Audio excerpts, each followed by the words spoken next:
இடமலம் நேயர்களுக்கு வணக்கம். தொடர்ந்து நம்ம ஒவ்வொரு நாளும் பாத்தீங்கன்னா, மிஸ் பண்ணாம நானோ, இல்ல பரத்தோ, இல்ல கிஷோர் கே. சாமி அவர்களோ தொடர்ந்து அரசியல் நிகழ்வு குறித்து மோனோலாக்ஸோ, பேட்டிகள எடுத்து அதன் மூலியமா இடமலர் மூலியமா இந்த அரசியல் நிகழ்வுக்கு உண்டான பின்புலம் என்ன? அது மட்டும் இல்லாம கிஷோர் கே. சாமி அவர்கள் என்ன நினைக்கிறாரு அப்படிங்கிறத கேட்டுட்டு இருக்கோம். இன்னைக்கும் தொடர்ந்து அதே மாரி தான் கிஷோர் கே. சாமி கிட்ட என்னோட செட் ஆஃப் கேள்விய எடுத்து வந்திருக்கேன். ஸோ அவர வரவேத்துறலாம். நம்மிடையே பேச வந்திருக்கிறார். உடன்பிறவா உடன்பிறப்பு அண்ட் அதிமுகவின் டிஎன்ஏ அவரோட உடம்புக்குள்ள வச்சிருக்கிற ரத்தத்தின் ரத்தமா மாறி பேச வந்திருக்க கிஷோர் கே. சாமி அவர்கள். உடன்பிறப்பா உடன்பிறவா உடன்பிறப்பு உடன்பிறப்பே உளுத்தம் பருப்பே அப்படின்ற மாதிரி. அது என்ன அவங்களுக்கே நேர்ந்து விட்ட வார்த்தையா? ஒரு பொதுவான ஒரு நெறியாளரா கருணாநிதினு சொன்னா எல்லாரும் கேவலமா பாக்குறாங்கல்ல, அந்த மாதிரி உடன்பிறப்புன்னு சொன்னாலும் இப்ப எல்லாரும் கேவலமா பாக்குறாங்க. என்ன பண்றது? இன்னொரு ஒரு சம காமெடி. இந்த மழைல ஸ்விக்கி, ஜொமேட்டோ எல்லாம் வேலை செய்யறவங்களுக்கு பாத்தீங்கன்னா, அந்த ரெய்னி சீசன்ல ரெயின் கோட் கொடுத்துருவாங்க. பொதுவா ரோட்ல நின்றுட்டு இருக்காங்கனால ரொம்ப கஷ்டப்படுறாங்கனால காவலர்களுக்கு ரெயின் கோட் கொடுத்துருவாங்க. அதே மாதிரி அதிமுக காரங்களுக்கு இப்ப ரெயின் கோட் எல்லாம் வாங்கி கொடுத்துருக்காங்களா? ரெயின் கோட், அம்பர்லா, அப்படியே கேமரா, இங்கே அப்படியே மழை பெய்யுதா, தண்ணி ஏதாவது நிக்குதா, பட்டுன்னு எடுப்போம், போடுவோம், பாருங்க அப்படியே ஆறா ஓடுது, பாருங்க இதான் கூவமத்தோட பெரிய ரிவர் மவுண்ட் ரோட்ல ஓடுது அப்படின்னு காட்டுறதுக்காக. கேள்விப்பட்டனா? அப்படியா? அது உண்மைதானே. ஆனா அதை விட முக்கியமானது என்ன, மீடியா ஆளுங்களுக்கு எல்லாம் ரெயின் கோட் வாங்கி கொடுத்துருக்காங்க. எதுக்கு தெரியுமா?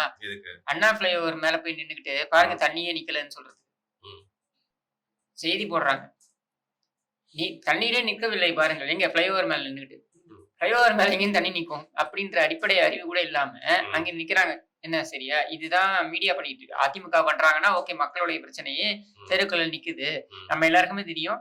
ஒரு ஒரு 4 மணி நேரத்திற்கு தொடர்ந்து மழை பெஞ்சா ஒண்ணு கரண்ட் கட்டு, என்ன அடுத்தது கரண்ட் கட்டோட சேர்த்து எந்த ரோட்ல எங்க தண்ணி எவ்வளவு நிக்கும்ன்றது நம்ம கணக்கிடவே முடியாது. கேள்வி என்ன அப்படின்னா, ரோட்ல பாதி இடம், சென்னையில பாதி இடம் நீங்க குத்தி கொதரை போட்டிருக்கீங்க. Thanks to metro work. Metro work இன்ஃப்ராஸ்ட்ரக்சருக்காக செய்யக்கூடியது. நம்ம அதை தப்பு சொல்ல முடியாது. ஆனா நீங்க வந்த ஆட்சிக்கு வந்த காலகட்டத்துல நீங்க என்ன சொன்னீங்க? 4000 கோடி ரூபாய் ஒதுக்கப்பட்டிருக்கு. எதுக்கு அப்படின்னாக்க, சென்னையுடைய இந்த வடிகால் பைப் அதெல்லாம் ட்ரைனேஜ் பைப் எல்லாம் ஃபிக்ஸ் பண்றதுக்கு அப்படின்னு சொன்னீங்க. அதெல்லாம் என்ன ஆனது? 4 மணி நேரம் மழையை இந்த சிட்டியால் தாங்க முடியல.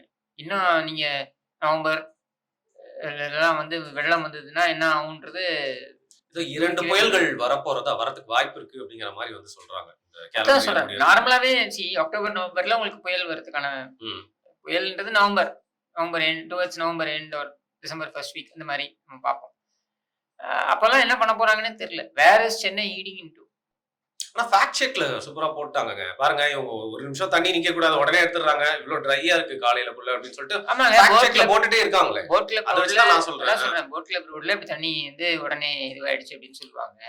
நாம கேக்குறது என்ன, தண்ணி ஏன் நிக்குதுன்றதான். இப்போ நீங்க இன்னைக்கு 4 மணி நேரம் மழை, 4 மணி நேரம் மழையில இங்க ஸ்தம்பித்து விட்டது, இங்க நீர் நிக்குது அப்படின்னா, நீர் நிக்குதுன்னு சொன்ன குற்றச்சாட்டு உண்மையா பொய்யான்றதான் ஃபேக்ட் செக். அடுத்த நாள் காலையில வடிந்து விட்டதுன்னு சொல்றது ஃபேக்ட் செக் கிடையாது, அது ரிப்போர்ட்டிங். அது எப்படி ஃபேக்ட் செக்னு போடுவீங்க? எதுக்கு 3 லட்சம் கொடுத்தாண்டா அனுபவத்தனை குறை வச்சிருக்கீங்க? உங்களுக்கு புரியுதா நான் சொல்றேன்? தேவையில்லாம அவரோட பர்சனல் டீடைல்ஸ் எவ்வளவு சம்பளம் நமக்கு தேவையில்லை. ஃபேக்ட் செக் அப்படிங்கிறது அது பர்சனல் டீடைல் இல்ல, பப்ளிக் மணி. Public money. முதலமைச்சர் எவ்வளவு சம்பளம் வாங்குகிறார், எம்எல்ஏக்கள் எவ்வளவு சம்பளம் வாங்குகிறார்கள், அமைச்சர்கள் எவ்வளவு சம்பளம் வாங்குகிறார்கள் என்பதெல்லாம் பர்சனல் டீடைல்ஸ் கிடையாது, எல்லாம் பப்ளிக். சரியா? as a person who has been appointed to that post where he is drawing money from the public, ட்ரெஷரியில இருந்து, கருவூலத்தில இருந்து, அரசாங்கத்துடைய கருவூலம் என்பது பொதுமக்களுடைய பணம். பொதுமக்கள் பணத்திலே நீ 3 லட்சம் வாங்குறது எதுக்காக? திமுகவுக்கு சொம்பு தூக்குறதுக்கா?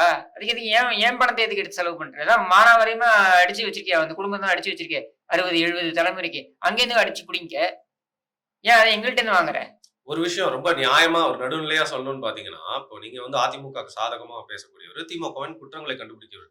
இந்த மழை சீசனே ஒரு குற்றம்ன்றேன். சரிங்க, இந்த மழை சீசன்ல ஒருவேளை போன வருஷம் மாதிரி தண்ணி தேங்கிருச்சு, இந்த வாட்டி சரியான ட்ரைனேஜ் சிஸ்டம் சரி இல்லன்னு வச்சுக்கோங்களேன், நிஜமாவே திமுக ஆட்சியின் கடைசி வருடத்துல ஒரு கெட்ட பேர் கண்டிப்பா அவங்களுக்கு அவங்க மேல விழும். நீங்க சமாளிச்சுட்டாங்கன்னா வெரி குட். நான் என்ன கேக்குறேன்னா, 4 மணி நேரம் மழைங்க இந்த நேரத்துக்கு என்ன நடந்தது? City was witness to chaos. இது மறுக்க முடியுமா? 4 மணி நேரம் மழையை தாங்க முடியல இந்த சிட்டின்றதான் உண்மை. ஜஸ்ட் கோ இன்டு தி, இங்க போய் வலசரவாக்கம் அதுக்குள்ள எல்லாம் போய் பாருங்களேன்.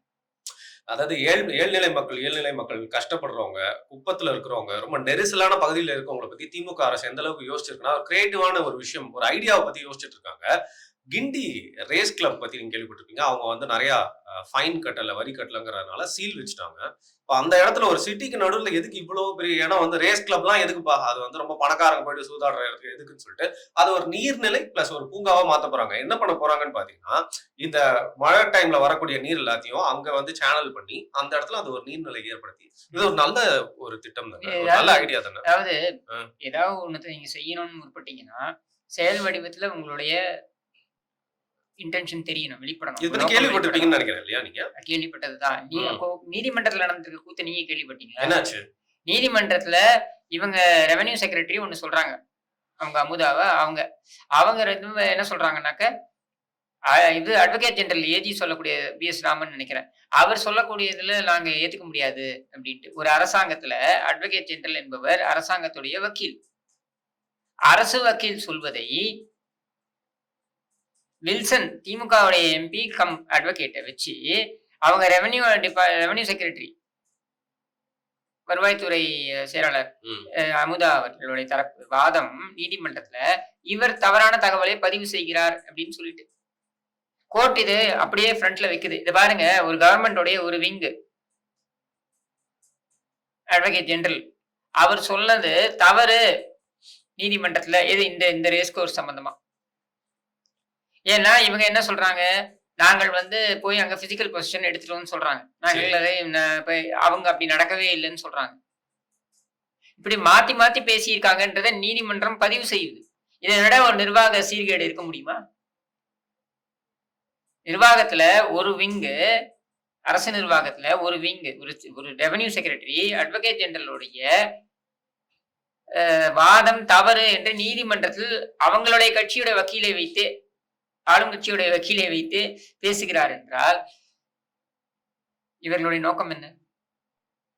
என்னை கேட்டால் இந்த பக்கம் சீல் வைப்பேன் மிரட்டி அந்த பக்கம் காசு கொடுங்கிறதா கூட இருக்கலாம். சரி, ஓகே. இதுக்குள்ள வந்து ஒரு நாள் தனியா நம்ம இத பத்தி வந்து பேசுவோம். நேத்து வந்து பாத்தீங்கன்னா, வெற்றி ஊர்வலத்த வந்து நம்ம விட்னஸ் பண்ணோம் அப்படின்னு நெனைக்கிறேன். ஏன்னா, தன்னுடைய கட்சிய வந்து பாத்தீங்கன்னா, முதுக காட்டிட்டு எத்தனையோ பேர் வந்து ஒரு கட்சிய விட்டு இன்னொரு கட்சி தாவியிருக்காங்க. ஒரு கட்சிய உடைச்சு சிஎம்லாம் ஆயிருக்காங்க. துரோகம் பண்ணியிருக்காங்க. இப்ப அதிமுகல இருந்தே நெறைய பேர் பாத்தீங்கன்னா, பிஜேபிக்கு கூட வந்து தாவுனாங்க. அப்படியே கொஞ்சம் கார்னர் பண்ணோன. ஆனா, ஒரு கட்சிக்காக 1 1/2 வருஷத்துக்கும் மேல சும்மா துரும்பா இளைச்சாலும் இரும்பா ஒருத்தன் வந்து மாறாம வெளில வந்திருக்கான் அப்படின்னா, அவர வரவேற்கிறதுக்காக வந்து அவர் எந்த கட்சியில இருந்தாரு? அவர் என்ன திமுக ராபின்சன் பூங்கால அண்ணாக்கு பக்கத்துலயே இருந்தாரா? இப்போ ஒரு உடம்புல வெறும் திமுக டிஎன்ஏ ரத்தம் மட்டும் தான் ஓடும். அதெல்லாம் ரைட்டுங்க. ம். அவர் உடம்புல திமுக ரத்தம் ஓடுதா? இல்ல திமுக மாதிரியான சாக்கடை ஓடுதான்ட்டுலாம் நான் கேட்கல. நான் கேட்கிற கேள்விக்கு பதில் சொல்லுங்க. அவர் எத்தனை கட்சிகளில் இருந்தார்? திமுக, மதிமுக, அதிமுக, மீண்டும் திமுக. அப்புறம் என்ன அவர் என்னமோ கட்சியிலே இருந்து துரோகம் பண்ணாம இதெல்லாம் என்ன பேச்சு? அவர் போனது கட்சிக்காக போனாரா சிறைக்கு? சிறைக்கு கட்சிக்காக போனாரா? கட்சி வைத்த புகார், கட்சி நடத்திய போராட்டம் இவருக்கு எதிராக. அதன் அடிப்படையில் பதிவு செய்யப்பட்ட வழக்கு. அந்த வழக்குல அவர் வந்து இன்றைக்கு சிறைக்கு செல்ல வேண்டிய நிலைக்கு தள்ளப்பட்டார். இதுக்கும் கட்சிக்கு என்ன சம்பந்தம்? சரி, அதுக்கு ஒரு பிராயச்சித்தம் பண்ற மாரி தான் அவர கைவிட்டுறக் கூடாது அப்படின்னு அவர பாத்தீங்கன்னா வந்து சரி, அமைச்சர் பொன்முடி எல்லாம் அனுப்பி, அவர சரி. வரவேற்று, அவரு அதான் முன்னாடி சொல்றேனே. உட்காருயா, என்னய்யா அப்படின்னு சொல்லிட்டு அதுதான் சொல்றேனே. கூட்டிட்டு போய் நீ ஆத்து மணல் திருடன், நான் செம்மண் திருடன்.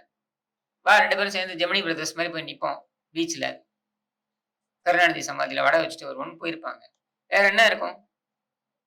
இல்ல இதுல கொஞ்சம் என்ன கஷ்டமா நான் ஏன் உதவாநிதி அனுப்ப வேண்டியதானே ரிசீவ் பண்றதுக்கு?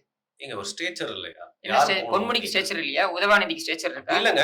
நாளைக்கு துணை முதல்வர் ஆகப் போறவர் எதுக்கு போய் நேரா போய் அவர அது ஆகும்போது பாத்துக்கலாம். இன்னைக்கு என்ன? மிச்சத்துக்குலாம் அவர்தானே அனுப்பிச்சிருந்தீங்க. திமுகவின் வழிகாட்டியா முகமா இருக்கிற இளைஞர்களுக்கு நம்பிக்கையா இருக்கிற உதயநிதி அவர்கள் ஏன் போகணும்? நம்பிக்கையா இருக்கட்டும், தும்பிக்கையா இருக்கட்டும். அது ஏன் பிரச்சனை இல்ல. நான் இந்த கேட்கறது ரைமிங்ல பேசுறதோட ஏங்க ரைமிங்ல கருணாநிதி வழுக்குது, பழுக்குதுன்னு ஸ்டாலின் பேசினாலும் அதெல்லாம் ரசிக்கிறீங்க. நாங்க சொன்னா கேட்டுக்க மாட்டீங்களா? அப்ப அவங்க சொல்றத வந்து நீங்களும் சொல்லுவீங்க. அத நியாயப்படுத்துவீங்க இல்லையா? இல்ல நான் ஏன் இல்ல நியாயப்படுத்த அர்த்தம் இல்லாம பேசுறது அப்படிங்கிறது இதெல்லாம் அர்த்தம் இல்லாம பேசுறது. நான் கேட்க நீங்க தான் அர்த்தம் இல்லாம நம்பிக்கை, இம்பிக்கைன்றீங்க. இதுல என்ன நம்பிக்கை இருக்கு, இம்பிக்கை இருக்கு? நான் கேட்கிறேன் உங்கள. இவர் வந்து சிறைக்கு போனது கட்சிக்காகன்றீங்க. நான் இல்லன்னு சொல்றேன். இல்ல நீங்க மறுத்து சொல்லுங்க. கட்சிக்காக தான் போனாருன்னு சொல்லுங்க. திமுகவுக்காக போனார். திமுகவுக்காக முப்பெரும் விழாவில் மிகப்பெரிய தியாகம் செய்து விட்டேன் அப்படின்ற ஒரு அறிவிப்பை பிரகடனப்படுத்தி விட்டு அவர் சென்றார் சிறைக்கு. சொல்லுங்க. சிறைக்கு சென்றதுக்கு அப்புறமா கட்சியை விட்டு கொடுக்காம இருந்திருக்காரு, துரோகம் பண்ணாம இருந்திருக்காரு அப்படின்னு சொல்லலாம். யாருக்கு துரோகம் பண்ணாம இருக்காரு? திமுகவுக்கு. கட்சிக்கும் அதுக்கும் என்ன சம்பந்தம்? அவர் மேல குற்றச்சாட்டுக்கும் கட்சிக்கும் என்னங்க சம்பந்தம்? எவ்வளவு நிர்பந்திக்கப்பட்டாருன்னு தெரியுமா அவரு சிறையில? புரியலையா நான் கேக்குறது? அவர் நிர்பந்திக்கப்பட்டாரா இல்லையான்றதுக்கெல்லாம் அப்புறம் வருவோம். சரி, சிறைக்கு போனது கட்சிக்காகவா? சிறைக்கு போனது கட்சிக்காக இல்லன்னு வச்சுப்போம். அப்புறம் கட்சியை காட்டி கொடுக்க என்ன இருக்கு? கட்சி காவல் நடவடிக்கை அதெல்லாம் எடுக்காம இருந்தார் இல்லையா? அவர் எதுக்கு கட்சி தாவணும்? பாஜகல இருந்து அழுத்தம் கொடுக்கப்படல அப்படின்னு சொல்ல வரீங்க. எதுக்கு அழுத்தம் கொடுக்கணும் பாஜகவில் இருந்து இவருக்கு? எனக்கு புரியலையே, லாஜிக்கே எனக்கு புரியலையே. இவர் வந்துட்டு முதலமைச்சரே அவரை போய் ஹோட்டல்ல ஹாஸ்பிட்டல்ல போய் பாக்குறாரு. சரியா? ஹாஸ்பிட்டல்ல போய் முதலமைச்சர் பாக்குறாரு, அத்தனை அமைச்சர்களும் பாக்குறாரு. அது மட்டும் இல்லாம ஆட்சி அவங்களோடது. அவங்களுக்கு என்ன அழுத்தம் இருக்க போறது? மத்திய சிறைக்குள்ள பாஜக மத்திய சிறைக்குள்ள போய் வந்து அழுத்தம் கொடுக்க முடியுமா செந்தில் பாலாஜிக்கு? லாஜிக்கா பேசுங்க. சிறைக்கு வெளியே அவர் எப்படி சொகுசா இருந்தாரோ அதே மாதிரி சிறைக்குள்ளேயும் சொகுசா தான் இருந்திருப்பாரு. முதலமைச்சரே அவருக்கு ஆதரவா வந்து ஹாஸ்பிட்டல்ல வந்து நிக்கிறாருங்க. ரிமாண்ட் பண்ணதுக்கு அப்புறம் அவர் நெஞ்சை பிடிச்சிட்டு உட்கார்ந்தாரு இல்லையா? நெஞ்சு பிடிச்சி உட்கார்ந்த உடனே அவர் ஹாஸ்பிட்டலுக்கு கூட்டு போறாங்க. ஹாஸ்பிட்டலுக்கு கூட்டு போன உடனே முதலமைச்சரே வந்து அங்க நிக்கிறாரு. முதலமைச்சரே நிற்கும் பொழுது ஒரு ஹாஸ்பிட்டல்ல ஜுடிஷியல் கஸ்டடியில அவர் ரிமாண்ட் பண்ணிட்டாங்க. ஜுடிஷியல் கஸ்டடினா அவர் is under control of the prison authorities. சரியா? அப்ப புழலுக்கு நாங்க ரிமாண்ட் பண்றோம், ரிமாண்ட் பண்ணிட்டாங்க மேஜிஸ்ட்ரேட். ரிமாண்ட் பண்ணதுக்கு அப்புறம் அவர் புழல் சிறையோட கட்டுப்பாட்டுக்கு வந்துடுறாரு. புழல் சிறையோடைய காவலர்கள் தான் ஹாஸ்பிட்டல்லயும் இருப்பாங்க. புரிஞ்சுதா? அப்போ அந்த ஹாஸ்பிட்டல்ல அந்த காவலர்கள் இருக்கும் பொழுது அங்க முதலமைச்சரே வந்து ஆஜராகிறாரு, எல்லா அமைச்சர்களும் ஆஜராகணும்னு உத்தரவு போடுறாங்க அப்படின்னும் பொழுது இந்த காவலர்கள் அவருக்கு சிறையில நார்மல் செல்லு கொடுத்து அப்படியே கொடுமைப்படுத்தி இருப்பாங்க. நீங்க அமைச்சர் அவரு இருந்தாலும் அமைச்சர் ஒரு அமைச்சர் மாதிரி தான் ட்ரீட் பண்ண முடியும். you are a convict inside, I mean you are a remand prisoner, not a convict, remand prisoner inside the prison. அவரு ஷாப்பிங்லாம் போலயே, பிரசன்ல இருந்து ஷாப்பிங்லாம் போலயே அவரு. சரி, அவர் தான் உள்ளுக்குள்ளே வந்துருது, எல்லாம் அமேசான்ல டோர் டெலிவரி வந்துருது. அவர் எதுக்கு ஷாப்பிங் போகணும்? உட்டா வந்து ஸ்விக்கில வந்து பிரியாணி ஆர்டர் பண்ணி சாப்பிட்டாரு, வந்து அவர் கொடுத்துட்டு போனாங்க கூட பண்ணிருக்கலாம். உங்களுக்கு தெரியுமா? இல்ல நீங்க சொல்ல போறீங்களா? மறுக்க போறீங்களா? நீங்க பாத்தீங்களா? anything is possible தானே? ஷாப்பிங் போறதும் பாசிபிள் தான்றீங்க. நீங்க prove it with evidence. உங்களோட கட்சியில வந்து பாத்தீங்கன்னா நான் சொல்றேன், இந்த திமுக ஆட்சிகள்ல நான் சொல்ற சம்பவங்கள்லாம் நீங்க எடுத்து பாருங்க. சம்பவம் நம்பர் 1, 5 கொலை, அது 6 கொலை ஆறுமுகம் என்று அறியப்பட்ட அந்த வீரபாண்டிய ஆறுமுகம் அவருடைய சொந்த உறவினர் பாப்பாரப்பட்டி சுரேஷா யாரையோ ஒருத்தர் அவர் வந்து கொலை வழக்கில் கைதாகி இருக்காரு சிறையில. அவரை போய் மத்திய சிறை, சேலம் மத்திய சிறைன்னு நினைக்கிறேன், அங்க போய் இவர் பாக்குறாரு. வீரபாண்டிய ஆறுமுகம் தேசிய கொடி பொருத்தப்பட்ட காரில் செல்கிறார். உள்ளுக்குள்ள போகக்கூடாது ஒரு அமைச்சர், தேசிய கொடி பொருத்தப்பட்ட கார்ல சிறைக்குள்ள நீங்க போகக்கூடாது. போறாரு. Incident number 1. இன்சிடென்ட் நம்பர் 2, 2006 2011 காலகட்டத்துல திமுக ஆட்சி இங்க இருந்த பொழுது பிரியங்கா காந்தி இங்க வராங்க. சிறைக்கு எந்தவித முன்னனுமதியும் பெறாமல் மத்திய சிறைக்குள்ள சென்று ராஜீவ் கொலையாளியை சந்தித்து பேசுகிறார். என்ன பேசினார் என்பதும் மினிட்ஸ்ல இல்ல. அவர் சென்றதற்கான அனுமதி யார் கொடுத்தார் என்பதும் யாருக்கும் தெரியாது. முன் அனுமதி பெற்றாரா என்பதும் யாருக்கும் தெரியாது. அவர் சென்று வந்ததுக்கு அப்புறம் தான் தகவலே வருது. எந்த சிறையுடைய மேனுவல்ல இது அலௌடு? சொல்லுங்க. பிரியங்கா காந்தி யார்? சிறை அதிகாரியா? காவல்துறை அதிகாரியா? விசாரணை அதிகாரியா? யார்? அவர் அன்றைக்கு கட்சியில் கூட இல்லை. எந்த அடிப்படையில் அந்த தனிநபர் சிறைக்குள்ள வந்து ஒரு தூக்கு தண்டனை விதிக்கப்பட்டிருக்கின்ற, அது ஆயுள் தண்டனையாக மாற்றப்பட்டிருந்தது. அந்த காலகட்டத்துல ஆயுள் தண்டனையாக மாற்றப்பட்ட ஒரு கைதியை சிறைக்குள்ள வந்து நீங்க தனிமையில் சந்திப்பதற்கு இங்க எந்த ஜெயில் மேனுவல் ரூல்ல அனுமதி இருக்கு? இதெல்லாம் பிரசிடென்ட் இங்க நடந்திருக்கு. இதை யாருமே மறுக்க முடியாது. நீங்க சொல்லக்கூடிய ஷாப்பிங் போனாங்க, ஈப்பிங் போனாங்கன்றதெல்லாம் வந்து இதுதான் வெளியில வந்து அலிகேஷன் தான். இதெல்லாம் நடந்ததாக எங்கேயும் ப்ரூஃப் கிடையாது. இது வரைக்கும் யாரும் ப்ரூஃப் ப்ரொவைட் பண்ணல. அவங்க ஜெயிலுக்குள்ள ஒரு பேக் எடுத்துட்டு வரதை மட்டும் தான் காமிச்சு, இது பாருங்க ஷாப்பிங் போறாங்கன்றாங்க. இந்த பேக் எல்லாரும் தான் கேரி பண்ணிட்டு போறாங்க. இன்னைக்கு நீங்க புழலுக்கு போனீங்கன்னா உங்களுக்கு ஒரு பிளாஸ்டிக் பேக் கொடுக்குறோம். அந்த பிளாஸ்டிக் பேக்குள்ள தான் நீங்க எல்லா ஸ்நாக்ஸ் எல்லாத்தையும் போட்டு நீங்க எடுத்துட்டு போகலாம். உள்ள எடுத்துட்டு போய் உள்ள வாங்கிப்பாங்க. அப்ப அதை எடுத்துட்டு அந்த உள்ள கொண்டு போய் பேக் இருக்கு இல்லையா, அதை ஜெயிலுக்குள்ள அந்த கைதிகளை கூப்பிட்டு கொடுப்பாங்க. அந்த பேக் எடுத்துக்கணும். இந்த பேக்கை கொண்டு போய் நீங்க உங்க செல்லுக்கு கொண்டு போய் வச்சுக்கிட்டு திருப்பி அந்த பேக்கை ரிட்டர்ன் பண்ணணும். உங்களோட ஆர்டிகல்ஸ் எல்லாம் வச்சுட்டு நீங்க திருப்பி அந்த பேக்கை ரிட்டர்ன் பண்ணணும். இப்ப இந்த பேக்கை எடுத்துட்டு ஜெயிலுக்கு போறான்ல, எந்த இடத்துல கொடுக்குறாங்களோ அங்கிருந்து தன்னோட செல்லுக்கு நடந்து போறது இருக்குல்ல, இது நடந்து போறது சிசிடிவில விழும். அதனால அவங்க ஷாப்பிங் பண்ணாங்கன்னு சொல்லுவீங்களா? இதுல ஏதாவது ப்ரூஃப் இருக்கா? ஆனா நான் சொன்னதெல்லாம் நடந்திருக்கு. இல்லன்னு மறுக்க முடியுமா? தேசிய கொடி பொருத்தப்பட்ட கார்ல சிறை வளாகத்திற்குள்ள வீரபாண்டிய ஆறுமுகம் சென்றது சிசிடிவி கேமரால பதிஞ்சு அது வெளியே வந்து சர்ச்சையுமானது. அதே மாதிரி பிரியங்கா காந்தி சென்றது என்பது செய்தி. மறுக்க முடியுமா நீங்க? எந்த கெப்பாசிட்டில நீங்க அலோவ் பண்ணீங்கன்னு யாராவது ஒருத்தர் பொறுப்பேற்றுக் கொண்டார்களா அதுக்கு? நாங்கள் தான் சொன்னோம், ஆமாம் அப்படின்னு சொல்ல முடியுமா யாராவது? சொன்னால் அது சட்டப்படி குற்றம். இதையெல்லாம் இந்த அத்துமீறல்களை எல்லாம் இவர்கள் ஏற்கனவே செய்திருக்கிறார் என்பதனால் இதுவும் சாத்தியம்னு நான் சொல்றேன் உங்களுக்கு இன்னைக்கு. யார் கேள்வி கேட்க முடியும் சொல்லுங்க? சரி, நீங்க ஒரு இவ்வளவு ஃபேக்ட் இப்போ நீங்க தமிழ்நாட்டுல ஒரு சிறையில செல்வி ஜெயலலிதா அவர்கள் தண்டிக்கப்பட்டார். சரியா? தமிழ்நாட்டுல ஒரு சிறையில இல்ல, கர்நாடகத்துல ஒரு சிறையில. சரியா? அப்பவே எந்த அமைச்சர்களும் தன்னை வந்து சந்திக்க கூடாதுன்னு சொல்லிட்டாங்க. சரியா? இப்ப நான் கேட்கிறேன் உங்களை, எதுக்காக இந்த வழக்கை நீங்க தமிழ்நாட்டுல இருந்து மாத்தினீங்க கர்நாடகத்திற்கு? அவர் முதலமைச்சர், அவரை இங்கே இருந்தால் அதிகாரிகளே அவர் இன்ஃப்ளூயன்ஸ் பண்ணக்கூடும் அப்படின்னு சொல்லிட்டு தானே நீங்க மாத்துறீங்க வழக்க. நான் கேட்கிறேன், இவர் இங்கே கைதியாக இருக்கிறார், இங்கே இவர்களுடைய ஆட்சி நடைபெறுகிறது, முதலமைச்சரே அவரை சென்று சந்திக்கிறார், கைதியாக இருக்கும் பொழுது அவரை சென்று சந்திக்கிறார் என்கிற பொழுது அவருக்கு சிறப்பு சலுகைகளை ஏன் வழங்க மாட்டார்கள் ஜெயில் அதிகாரிகள்? எனக்கு சொல்லுங்க அதை. சரி, நீங்க ஃபேக்ட்னு பேசுறீங்க. நீங்க ஒரு கான்ஸ்பிரசி தியரிஸ்டா வந்து மாறிட்டீங்க அப்படின்னு சொல்லிட்டு நான் எதிர்பார்க்கவே இல்லை. ஏன்னா நேத்து ஒரு பதிவு போட்டிருந்தீங்க. டெல்லிக்கு கரெக்டா வந்து ஸ்டாலின் அவர்கள் போறாரு. இங்க வந்து செந்தில் பாலாஜி விடுதலை. அந்த விடுதலைக்கு நன்றி தெரிவிக்கவும் இன்னொரு பக்கம் உதயநிதி அவர்களை வந்து துணை முதல்வராக்கிறதுக்கு அனுமதி கோரியும் போறாரு. இது எவ்வளவு பெரிய பிளண்டர் இது. ஆமா, அது பிளண்டர் தான் நானும் சொல்றேன். எந்த பேசிஸ்ல நீங்க அந்த கான்ஸ்பிரசி தியரிஸ்டா நீங்க ஏன் மாறுறீங்க? நான் ஏன் மாறக்கூடாதுன்னு சொல்லுங்க. நீங்க எந்த ஃபேக்ட்ல அத சொல்றீங்க? I don't have to go by fact, I go by pattern. I see a pattern. நீ வெள்ள கொடி தூக்கிட்டு ஓடுனவர் தானே இவரு. எதுக்கு போனார்னு உங்களுக்கு நிஜமாவே தெரியாது. எதுக்கு போனார்? ஏன்னா இப்போ மத்திய அரசு வந்து தமிழ்நாட்டுக்கு செஞ்சிட்டு இருக்க துரோகத்துக்காக. என்ன துரோகம்? கேள்வி கேட்கறதுக்காக, நிதியை ஒதுக்கி தரதுக்காக இரண்டாம் கட்டம் மெட்ரோ பணிகள் நடந்துட்டு இருக்கு. சரிங்களா? நீங்களே வந்து இந்த இன்டர்வியூ ஸ்டார்டிங்ல சொன்னீங்க மெட்ரோக்காக எல்லாம் தோண்டி போட்டுருக்காங்க. ஏன் தோண்டி போட்டது மூடாம இருக்காங்க? காசு வரலங்க வேலை செய்யறதுக்கு. ஓய்வாதான் நடந்துட்டு இருக்கு. சரி, நாங்களே பாத்துக்கிறோம்னு சொன்னது யாரு? மெட்ரோ பணிகளை மத்திய அரசாங்கத்துடைய தலையீடே இல்லாமல் நாங்களே பார்த்துக் கொள்கிறோம்னு சொன்னது யாரு? நிதி வந்து உரிமை.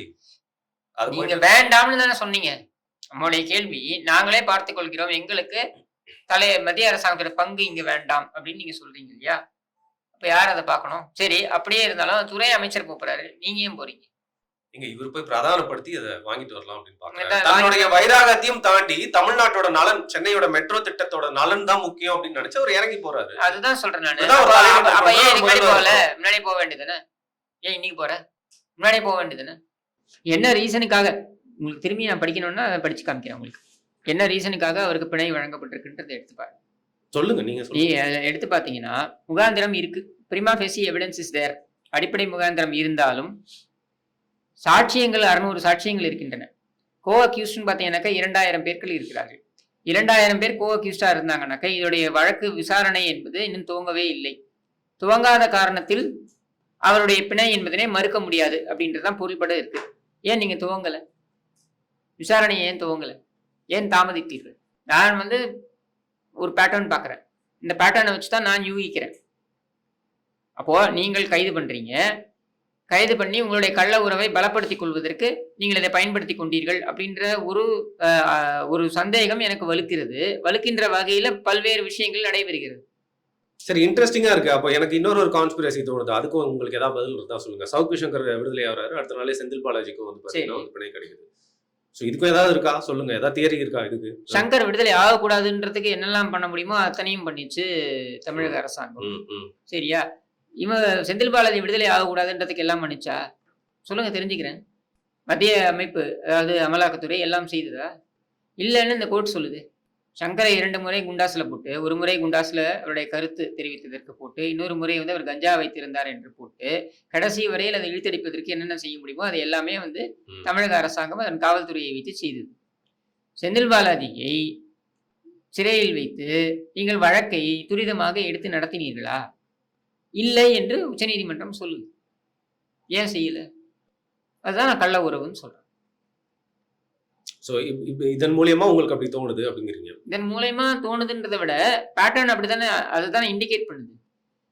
அதிமுக தொடர்ந்த வழக்கு, செந்தில் பாலாஜிக்கு எதிராக அதிமுக தொடர்ந்த வழக்கு, பொன்முடி தண்டனை பெற்றிருப்பதும் அதிமுக தொடர்ந்த வழக்கு.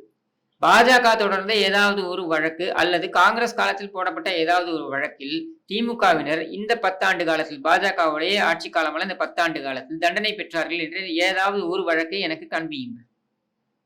இன்னைக்கு ஒரு விஷயம் கேள்விப்பட்ட ஒரு நியூஸ் ஸ்பெக்ட்ரம் வழக்கு மேல்முறையீடு போயிட்டு இருக்கு. இன்னும் இழுத்தடிச்சுட்டு தான் இருக்காங்க சிபிஐ. ஏன் இழுத்தடிச்சிட்டு இருக்காங்க? ஏன் விரைவில் தண்டனை கொடுக்கலாம்ல? 2014 நீங்க ஆட்சிக்கு வந்ததை பாஜக ஆட்சிக்கு வந்ததுக்கு முக்கிய காரணமே ஸ்பெக்ட்ரம் ஊழலை நாடு முழுக்க கொண்டு போய் சேர்த்ததுனால தான் இந்த ஊழல் இப்படி நடந்திருக்கு அப்படின்றத கொண்டு போய் சேர்த்ததுனால தானே. அப்ப நீங்கள் கொடுத்த உத்தரவாதம் என்ன? இதில் குற்றம் சாட்டப்பட்டவர்கள் தண்டிக்கப்படுவார்கள். எதன் அடிப்படையில் அவர்கள் விடுவிக்கப்பட்டார்கள்? சிபிஐ ஒழுங்காக இந்த வாதத்தை முன்வைக்கவில்லை அப்படின்றதான் அதனுடைய சாராம்சம், தீர்ப்பின் சாராம்சம். யாருடைய காலத்துல விடுவிக்கப்பட்டாங்க? மோடி அரசாங்கத்துடைய காலத்துல விடுவிக்கப்பட்டாங்க. 2017 டிசம்பர் 26 சம்டே அன்னைக்குதான் ஆர்கே நகர் தேர்தலும் நடைபெறுகிறது. அன்னைக்கு காலையில தீர்ப்பும் வருது. சரியா? அவர்கள் விடுவிக்கப்பட்டார்கள். நான் உங்களை கேட்கிறேன், சொல்லுங்க, ஏன் என்ன நீங்க இது வரைக்கும் நீங்க இந்த மோடி அரசாங்கம் அமைந்து நீங்கள் ஊழல்வாதிகள் என்று சொல்லக்கூடிய அவர் சொல்லி பிரகடனப்படுத்திய இந்த திமுக நபர்கள் மீது ஏதாவது ஒரு வழக்கு நீங்கள் லாஜிக்கல் கன்க்ளூஷன் கொண்டு போனீர்கள் என்று காண்பீங்கள். நான் காண்பிக்கிறேன் உங்களுக்கு. அதிமுக போட்ட வழக்குல தான் பொன்முடி தண்டனை பெற்றார். அதிமுக போட்ட வழக்குல தான் செந்தில் பாலாஜி கைது செய்ய வேண்டிய நிலைக்கு செல்லப்பட்டது. அதுவும் எப்படி கைது செய்ய வேண்டிய நிலைக்கு செல்லப்பட்டது? சுப்ரீம் கோர்ட் தலையிட்டு சுப்ரீம் கோர்ட் ஆணை பிறப்பித்தது. என்ஃபோர்ஸ்மெண்ட் டைரக்டரேட் இதில் இறங்கணும்னு சொன்னதுக்கு அப்புறம் தான் இவங்க வந்தாங்க. சரியா? இல்லைன்னா அதுவும் நடந்திருக்காது. அண்ட் செந்தில் பாலாஜி முட்டாள்தனமாக அதை சட்டப்படி எதிர்கொள்வதை விடுத்து அவர் அந்த அதிகாரிகளை தாக்குகின்ற ஒரு முயற்சியில் இறங்கினார் அப்படின்னும் பொழுது நிலைமை மோசமானது. இன்னும் சொல்ல வேண்டும் என்றால் அந்த கைதை அவரே வரவேற்றுக் கொண்டார். வரவேற்றுக் கொண்டார். வேற வழியே இல்லாம. ஏன்னா நீங்க முட்டாள்தனமா நடந்துக்கிட்டீங்கன்னா உங்களுடைய திமுக ரவுடிகளை வச்சு நீங்க அதிகாரிகளை போய் தாக்கினீங்கன்னா இதையெல்லாம் நீங்கள் செய்ததுனால அவங்க இன்னும் ரொம்ப சீரியஸா எடுத்துக்கிட்டாங்க. இல்லைன்னா இந்த 15 மாதம் கூட அவர் சிறையில் இருந்திருக்க மாட்டார். எழுதி வைத்துக் கொள்ளுங்க. சரி, இப்ப ஒரு நல்ல ஒரு கிரவுண்ட் ஒர்க்கர் அப்படின்னு கேள்விப்பட்டிருக்கேன். திறன்பட செய்வார்னு இல்லங்க, கேள்வியை திறன்பட திருடி இருக்கார். அதை நான் சொல்லல, உச்சநீதிமன்றம். 2 திராவிட கட்சிகளையும் நிறைய பேர் இருக்காங்க. ஆமாங்க, 2 திராவிட கட்சியில எல்லா கட்சியிலும் இருக்காங்க, இன்க்ளூடிங் இன்னைக்கு வரக்கூடிய சிறு கட்சிகள் இன்க்ளூடிங் எல்லாத்துலயுமே திருடர்கள் இருக்கிறார்கள். என்னால அதை காமிக்க முடியும், சுட்டி காமிக்க முடியும். அது மேட்டர் கிடையாது. என் கேள்வி என்னன்னா, அவர் திறம்பட செயல்படுறாருன்னா இப்ப என்ன சொல்ல வரீங்க? அவர் திறம்பட செயல்பட்டா என்ன? இப்ப ஏதாவது திருப்பியும் அவருக்கு வந்து ஒரு துறை ஒதுக்குவாங்களா? அடுத்து அவருடைய அரசியல் என்னவா இருக்கும்? அதேதான் நான் சொல்றேன் உங்களுக்கு. அவருக்கு துறை ஒதுக்கினாலும் எந்த அடிப்படையில நீங்க அதை ஒதுக்க போறீங்கன்றத கேள்வியா நான் வைக்கிறேன் இந்த முதலமைச்சரை பார்த்து நான் கேட்கிறேன்.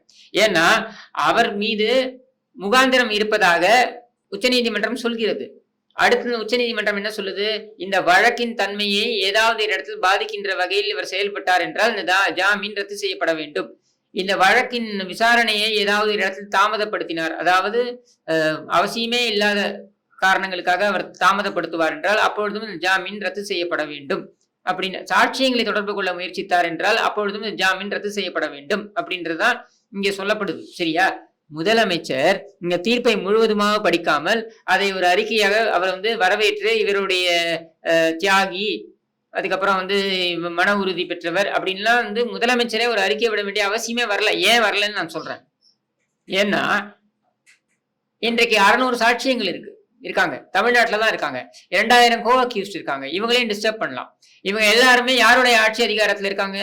தமிழக அரசாங்கத்துடைய ஆட்சி அதிகாரத்தின் கீழ் செயல்பட வேண்டிய வாழ வேண்டிய அவசியம் இருக்கு இல்லையா? முதலமைச்சரே இப்படி சொல்றாரு என்றால் எந்த சாட்சியம் தைரியமா கோர்ட்ல சொல்லுவான்? யார் கோர்ட்ல சாட்சி சொல்லுவாங்க தைரியமா? அப்போ இதுவே தப்பு. அடுத்து அவரை நீங்கள் அமைச்சராக்க போகிறீர்கள் என்றால் அவர் அவர் சாட்சியங்களை அவர் ஒன்றும் செய்ய வேண்டாம். அவர் அமைச்சரா இருக்கிறார் என்ற ஃபேக்டே அச்சுறுத்துவதாக தானே இருக்கு. நீங்கள் என்னென்ன காரணத்திற்காக சொத்து வழக்கு தமிழ்நாட்டில் நடக்கக்கூடாது, வேற மாநிலத்தில் நடக்கணும்னு சொல்றீங்களோ, நான் கேட்கிறேன் அதே காரணங்கள் இன்றைக்கு உங்களுக்கும் பொருந்தும் தானே? வழக்கின் சாட்சியங்கள் எல்லாம் தமிழ்நாட்டில் இருக்கிறார்கள். தமிழ்நாட்டின் முதலமைச்சரே இந்த குற்றம் சாட்டப்பட்டவருக்கு துதிபாடுகிறார். அவரை அமைச்சராகவும் ஆக்கப் போகிறார் என்றால் எந்த சாட்சிய சொல்லக்கூடிய நபர் எப்படி சாட்சியத்தை தைரியமாக நீதிமன்றத்தில் அளிப்பார்? எனக்கு சொல்லுங்க, தெரிஞ்சுக்கலாம். நியாயமா நடைபெறதுக்கான ஒரு இடையூறு இருக்கும் அப்படிங்கிறீங்க. இந்த மாதிரி இருக்கிறப்போ இருக்காதான்? நீங்க சொல்லுங்க. நீங்க ஒரு சாட்சி உங்களை வச்சுக்கோங்க. நேற்று கூட பரத்துல தான் நான் கேட்டேன். நீங்க ஒரு சாட்சியை உங்களை பொருத்தி கொள்ளுங்க. நீங்க பொருத்தி பார்த்துட்டு என்கிட்ட சொல்லுங்க. நீங்க போய் கொடுப்பீங்களா தைரியமா? சரி, அதுக்கு பரத் என்ன சொல்றாருன்னு பார்ப்போம். நான் பரத்திட்ட கேட்டேன், உங்கள்ட்ட நான் கேட்கிறேன். இப்போ பரத்துக்கு அதுக்கான பதில் சொல்லிட்டார். நீங்க சொல்லுங்க. நீங்கள் சாட்சியத்தை கூண்டில் ஏறி சொல்வீர்களா? முதலமைச்சர் ஆதரவு தெரிவிக்கிறார் அந்த குற்றம் சாட்டப்பட்டவருக்கு. குற்றம் சாட்டப்பட்டவர் அமைச்சராகவும் மாறி விடுகிறார். சர்வ வல்லமை பொருந்தியவராக ஜெயிலில் இருக்கும் சிறையில் இருக்கும் பொழுதே இருந்தார். சிறையில் வெளியே வந்ததுக்கு அப்புறம் அவர் சர்வ வல்லமை பொருந்தியவராக தமிழ்நாட்டில் வலம் வருகிறார். அவருக்கு பால் காவடி பன்னீர் காவடி எல்லாம் எடுத்து சிறையிலிருந்து கூட்டு வராங்க. இப்ப நீங்க சொல்லுங்க, இந்த சாட்சியங்கள் எப்படி தைரியமாக நீதிமன்றத்தில் ஏறி சாட்சி சொல்வார்கள்? ஒண்ணு, இந்த வழக்கு தமிழகத்தில் நடக்கக்கூடாது, இல்ல இவர் அமைச்சராக கூடாது. குறைந்தபட்சம் தானே நாம் தார்மீகப்படி இப்படித்தானே இருக்கணும். இதை யாராவது ஒரு கட்சி நீதிமன்றத்துக்கு எடுத்துட்டு போகணும்ன்றதுதான் என்னுடைய எதிர்பார்ப்பு. நல்ல பொதுநல விரும்பிகள் இதை கண்டிப்பா நீதிமன்றத்துக்கு எடுத்துட்டு போகணும். எப்படி ஆக்குவீங்க நீங்க அவரை? முதலமைச்சரோட டிஸ்கிரிப்ஷன் தான். பட் கோர்ட்டோடைய ஆர்டர்ஸ் எப்படி இருக்கு? இந்த கோர்ட்டோட ஆர்டர்ஸ் செல்லுபடி ஆகுமா? அப்போ இம்ப்ளிமெண்ட் பண்ண முடியுமா?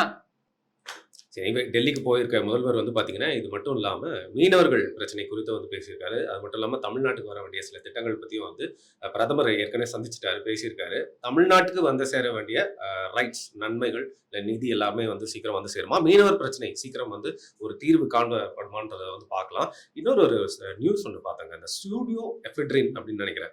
அந்த ட்ரக்ஸ் தயாரிக்கிறதுக்கு உண்டான மூலப்பொருட்கள் திருப்பியும் நம்மளோட சென்னை ஹார்பர்ல ஒரு பெரிய அளவில் வந்து பார்த்தீங்கன்னா நான் வரேன்.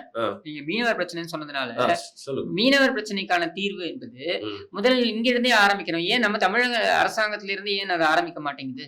என்ன எந்த விஷயத்துல மீனவர்கள் ஏன் வந்து கடல் தாண்டி அந்த கடல் எல்லை தாண்டி போகிறார்கள்? எனக்கு தெரிஞ்ச 2-3 ஃபேக்டர்ஸ் இருக்குங்க. ஒண்ணு வந்து பாத்தீங்கன்னா அதோட அந்த மீன் வளம், அது வந்து பாத்தீங்கன்னா எங்க ஒரு நாள் ஒரு இடத்துல மாறிட்டே இருக்கும் அப்படின்னு சொல்றாங்க. அதை பத்தி படிச்சு பாக்குறப்போ அப்படி போயிடுறாங்க. அப்படி போறப்போ சில நேரத்துல ஜிபிஎஸ் வந்து சரியான ஒரு அந்த இன்டர்நேஷனல் வாட்டர்ஸ் எது, நம்ம பார்டர் எதுன்னு சரியா காட்ட மாட்டேங்குது. அப்படி சில நேரத்துல தவறி தாண்டி போயிடுறாங்க. சில நேரத்துல இன்டென்ஷனலாவும் போறாங்க அப்படின்னு சொல்றாங்க. ஏன்னா மீன் பிடிக்கதானே போறாங்க, அது பிடிக்கலன்னா திரும்பியும் சொல்லட்டுமா? ஒண்ணு நல்லா புரிஞ்சுக்கோங்க, மீனவர்கள் கடலுடனேயே வாழக்கூடிய, சரி, கடல் கரையில் பிறந்து கடலுடனே இருந்து வாழ்ந்து ஆமா அப்படி இருக்கக்கூடியவர்களுக்கு எல்லையெல்லாம் வந்து அத்துப்படி, சரியா? அதெல்லாம் ஒரு மேட்டரே கிடையாது. பெரிய பெரிய புயல்கள் கடல்ல அடிச்சாலும் கூட எப்படி வீடு வந்து சேரணும் தெரிந்து வைத்திருக்கக்கூடிய திறமைசாலிகள். அதனால அது வாழ்வாசாவான் தினம் தினம் போராடிட்டு இருப்பாங்க. அதனால அவங்களை பொறுத்த வரைக்கும் அவருடைய வாழ்க்கை அப்படின்னும் பொழுது அவங்களுக்கு வந்து ஜிபிஎஸ் நாட் a ஃபேக்டர்ன்றீங்க. அவங்க மைண்டே ஒரு ஜிபிஎஸ் தான். இதை பொறுத்த வரைக்கும் ஈஸியா அவங்க வந்து கணிச்சிருவாங்க எது எல்லை எது எல்லை இல்லை. ரெண்டாவது is a valid point that you said that மீன் வளம் வந்து அது வந்து மாறிக்கிட்டே இருக்கும்ன்றதை விட மீன் வளம் இங்க இல்ல. ஏன் இல்லைன்னா ட்ராலர்ஸ், இது மிகப்பெரிய பெரிய ட்ராலர்ஸ் இருக்கு பாருங்க. இவையெல்லாம் கான்ட்ராக்ட் எடுத்து பெரிய பெரிய நிறுவனங்கள், இந்த நிறுவனங்கள்லாம் வந்து இங்க இருக்கக்கூடிய கடல் பகுதிகளில் எல்லா மீனையும் பிடிச்சிட்டு போயிடுறாங்க. இப்போ இவங்களுக்கு இல்லைன்றதுனால தான் இவங்க அங்கே தேடி போறாங்க. ரெண்டாவது இந்த smuggling activity is a very big activity. கடல் பகுதி அதுக்காக வந்து நம்மளோட கலங்களை உடைக்கிறது, மொட்டை அடிச்சு அனுப்புறது, இதெல்லாம் வந்து ரொம்ப வன்மத்தோட இந்த மொட்டையை எடுத்து அனுப்பினார்களா இல்லையா, இது ஒரு குற்றச்சாட்டு. சரியா? அது எவ்வளவு தூரம் உண்மைன்றது நமக்கு தெரியாது. மீனவர்களே சொல்லியிருக்காங்க, பாதிக்கப்பட்டவர்கள் சொல்லியிருக்காங்க. அதை வந்து விசாரணையின் அடிப்படையில தான் நம்ம வந்து தெரிஞ்சுக்க முடியும். சரியா? நான் வந்து அப்படியே அந்த ஃபேஸ் ஆஃப் இட் நான் எதையுமே இலங்கை ராணுவத்து மேல உங்களுக்கு என்னங்க அவ்வளவு பாசம்? இது வந்து டெய்லி நடந்துட்டு இருக்கு. நீங்க எப்படிங்க இது மேல ஒரு சந்தேக பார்வை? எப்படி? நான் சந்தேக பார்வையே நான் சொல்லலை. நான் சந்தேகிக்கிறேன்னு சொன்னா அது விசாரணைக்கு உட்படுத்தப்பட வேண்டியதுன்னு தான் நான் சொல்றேன். சரியா? நான் கேட்கறது இங்க என்னன்னா, இலங்கை ராணுவத்தோட அத்துமீறல் அப்படின்றத இங்க யாரும் நியாயப்படுத்த முடியாது. பட் பேசிக் கொஸ்டின் இஸ், இந்த மீனவர்கள் ஏன் எல்லை தாண்டி செல்கிறார்கள் அப்படின்றதுதான் இந்த ப்ராப்ளத்தோடைய ஆழமா நீங்க உள்ள இறங்கிங்கன்னா அதுலதான் ஆரம்பிக்குது. சரியா? அவங்க அத்துமீறாங்க, நம்ம வந்து கேள்வி கேட்கறோம், அதை எப்படி நீங்க அடிப்பீங்க, அதை எப்படி நீங்க வந்து அவங்கள வந்து தண்டிக்கிறதுன்றது நான் சிறைப்படுத்துவீங்க அப்படின்ட்டு. இதுல பாத்தீங்கன்னாக்கா தமிழ் மீனவர்கள், இலங்கையில் இருக்கக்கூடிய தமிழ் மீனவர்கள் இப்படி கடல் தாண்டி வந்து மீன் பிடிப்பவர்களுக்கு மரண தண்டனை கொடுக்க வேண்டும் என்று அங்க கோஷம் எழுப்புகிறார். இலங்கையில கோஷம் எழுப்புறாரு. அவங்க பிழைப்பு வந்து அவங்க பாக்குறாங்க. புரியுது இல்ல உங்களுக்கு? அப்போ இது வாழ்வாதாரம் சார்ந்தது. அவங்க சீன்லயே வரவே மாட்டாங்களே. ஆமா, நீங்க வந்துட்டு அவங்களோட எல்லைக்குள்ள போய் நீங்க மீன் பிடிக்கும் போது இந்தியன் கோஸ்ட் கார்டு எப்படி வருவாங்க சீன்ல? அவங்க தவிர்க்க மாட்டாங்களா? அவங்க தடுத்ததையும் மீறி தானே அங்க போறீங்க. இந்தியன் கோஸ்ட் கார்டு மீறி போயிட்டாங்க. ஆமா போறாங்க. ஆமா, ஏன் மீறி போறாங்க? இப்ப நீங்க ஒரு பேங்க்ல ஒரு கொள்ளை நடக்குது, போலீஸ் எடுக்காதான்னா போலீஸ் வந்து கொள்ளை நடக்கும் அப்படின்ட்டு அங்கேயே நிக்குமா? ஒரு பேங்க் வாசல்லையும் ஒரு போலீஸ் வைப்பீங்களா? சரி, அப்ப இந்தியன் வாட்டர் ஸ்கூல் வந்து யார் வேணா வந்துடலாம் அப்படிங்கிறீங்க ஈஸியா. அதுதான் வர முடியாது, ஏமாத்திடலாம் சொல்ல வரீங்களா வர நீங்க? முடியாதுன்னு நான் சொல்றேன். ஆனா மீனவர்கள் ம், தெரிந்தே இந்த லூப்போல புரிந்து கொண்டு அவர்கள் எல்லை மீறி செல்கிறார்கள். Smuggling activity is happening. இந்த ஸ்மக்லிங் ஆக்டிவிட்டி எவ்வளவு கண்ட்ரோல் பண்ண முடியுமோ அவ்வளவு கண்ட்ரோல் பண்றாங்க. ம், கோஸ்ட் கார்டு கண்ட்ரோல் பண்றாங்க. பட் அதையும் மீறி இவங்க போறாங்க. இப்போ இது 2 தரப்பு மீனவர்களுடைய வாழ்வாதாரம் சார்ந்தது. இலங்கையில் வாழும் மீனவர்கள், இந்தியாவில் தமிழகத்தில் இருக்கக்கூடிய மீனவர்கள். இவர்கள் இருவருடைய வாழ்வாதாரம் சார்ந்தது. இதை இருவரையும் பரஸ்பரம் அமர வைத்து பேச்சுவார்த்தைகள் நடத்தி இந்த 2 கம்யூனிட்டிக்குள்ளேயும் நீங்க ஒரு புரிதலை ஏற்படுத்தி தான் இதை சால்வ் பண்ண முடியும். மற்றபடி நீங்க உட்காந்துக்கிட்டு நீங்க உங்க ஒரு அரசியல் பேசுறது, இந்த வள்ளுவர் கூட்டத்துல இருந்துட்டு ஏய் ராஜபக்சே அப்படின்னு குரல் கொடுக்கிறது, இதெல்லாம் வந்து தீர்வாகாது. தீர்வை நோக்கி நீங்க பயணிக்க வேண்டும் என்றால் இந்த 2 மீனவர்கள் சமுதாயத்தையும் நீங்க அமர்த்தி பேசி பேச்சுவார்த்தை நடத்தி இது எப்படி நம்ம தீர்வை நோக்கி போகலாம். முக்கியமா இந்த ட்ராலர்ஸ் இருக்க பாருங்க. இந்த ட்ராலர்ஸ் ஏன் எக்ஸ்ப்ளாய்ட் பண்றாங்க?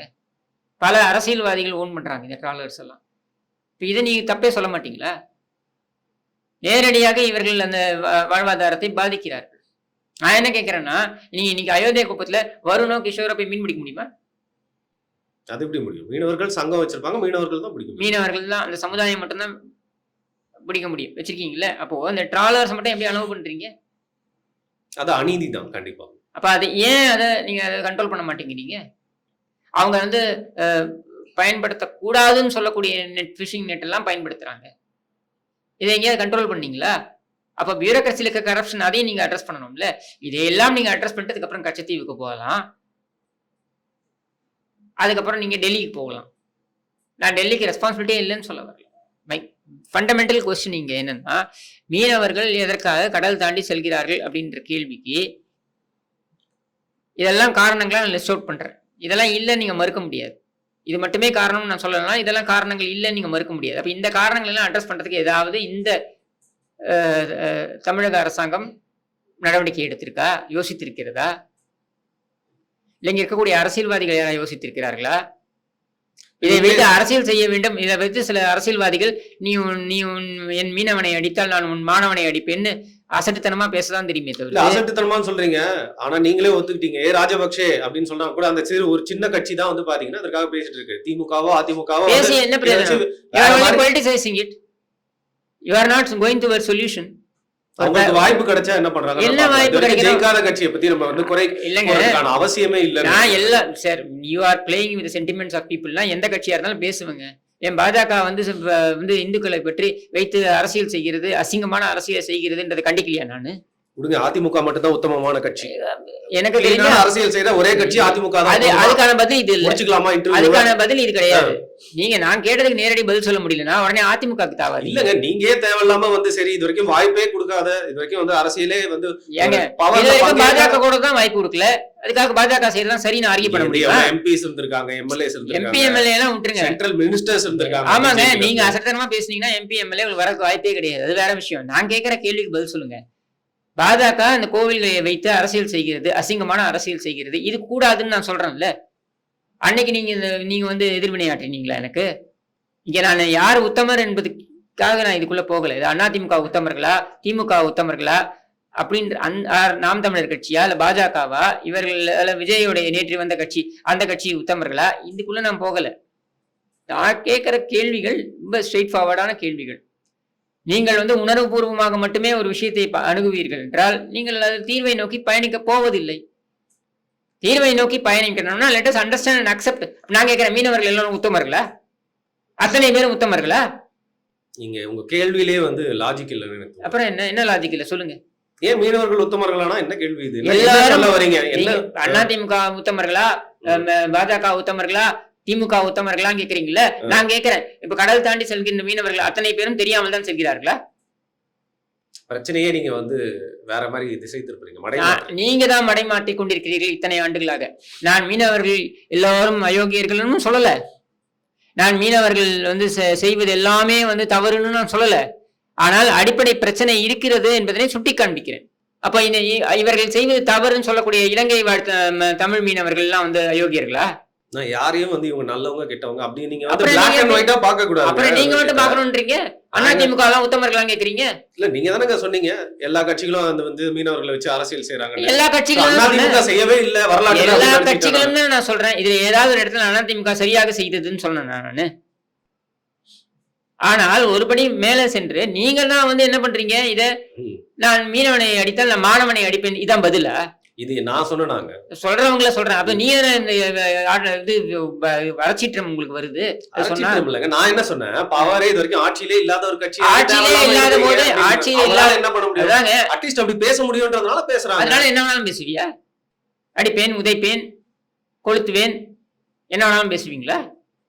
உணர்வு இருக்கு, ஏதோ கோவத்துல உணர்வு இருந்தா உணர்வு இல்லனா அரசியல் தான் செய்ய பாப்பாங்க. அப்ப என்ன பண்ணுங்க, உங்களுக்கு உணர்வு மட்டும் இருக்குன்னு சொல்லிட்டு வேற ஏதாவது பண்ணுங்க. அரசியல் கட்சின்றது மக்களுடைய பிரதிநிதியாக வர நினைப்பது, அதுக்குன்னு சில ஒழுங்குமுறைகள் இருக்கு, கட்டுப்பாடுகள் இருக்கு. எதை வேண்டுமானாலும் வாய் இருக்குன்னு எதை வேணாலும் பேச முடியாது. ஏன்னா உங்களை பின்பற்றக்கூடிய லட்சக்கணக்கான மக்கள் இருக்கிறார்கள். நீ எங்கேயோ ஒரு இடத்துல பேசிட்டு போயிடுவ, அதை இன்னொருத்தன் பண்ணிட்டு அவன் போய் ஜெயில உட்கார்றான். உன்னால என்ன பண்ண முடிஞ்சது? அறிக்கையை தான் விட முடியும், வேற என்ன பண்ண முடியும்? நீங்க ஏதோ ஒரு இடத்துல ஒரு காவல்துறை அதிகாரியை பார்த்து பேசிட்டு போயிடுறீங்க பாஸ், அதை பார்த்துட்டு வேற ஒருத்தன் போய் அப்படியே பயங்கர வீராவேசமா போய் கமெண்ட் போடுறான். கீழே போயிட்டு உன் குழந்தைங்களை விட மாட்டேன், உன் வீட்டுல இருக்க பொம்பளைங்களை விட மாட்டேன்னு அவன் கமெண்ட் போடுறான். அவனை தூக்கி உள்ள வைக்கிறான், காலை உடைக்கிறான், கையை உடைக்கிறாங்க. பிரச்சனை ஒரு தனி பிரச்சனை, அதை பத்தி நம்ம பேசியிருக்கோம், அது தவறுன்னு அப்புறம் என்ன? அதுதான் இங்கேயும் ஒரு பிரச்சனை இருக்கு. மீனவர்களுக்கு பிரச்சனை தாக்கப்படவில்லைங்க. எப்பவுமே வந்து அடிதான் வாங்கியிருக்காங்களே தவிர்த்து யாருமே வெளில இருந்து இங்க இருக்கிறவங்க எல்லாருமே நல்லா தான் இருக்காங்க, நிம்மதியா இருக்காங்க, சந்தோஷமா இருக்காங்க. தமிழ்நாடு ஆமா இருக்கதான் செய்யணும், அதான் சட்டம். என்ன மன்னிக்காடா? ஏதோ வந்து அதிசயமா சொல்லங்க, சூழ்நிலை இப்படிதான் இருக்கு. ஆமா அப்படிதான் இருக்கும். அதனாலதான் நீங்க ஆட்சிக்கு வர முடியல. நீங்க இது வந்து சென்னை, இது வன்னிக்காடு இல்ல, அதை புரிஞ்சுக்கோங்க. நாம சொல்ல வர்றது இங்க என்ன அப்படின்னா, ரொம்ப தெளிவா சொல்றேன் நான். மீனவர்களுக்கு பிரச்சனை இருக்கு, அவருடைய வாழ்வாதாரம் மேம்பட வேண்டும்.